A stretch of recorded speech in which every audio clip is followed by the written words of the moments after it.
Vlogmas day 5. I am now in IKEA. I finished putting up the mirror for my daughter's Vanity.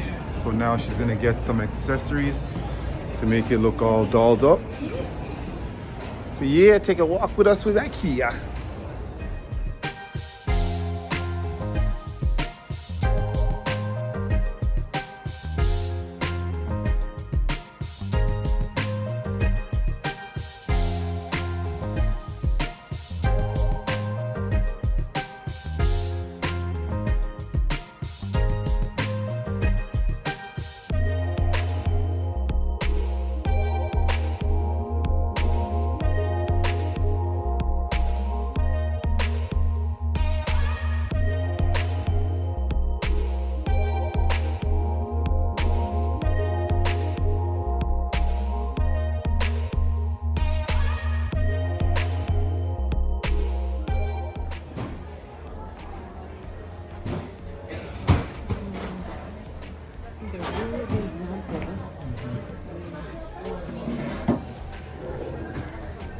Okay, they use clear ones. Oh, these ones are kind of tall. So that means I do have the opportunity to use something higher up.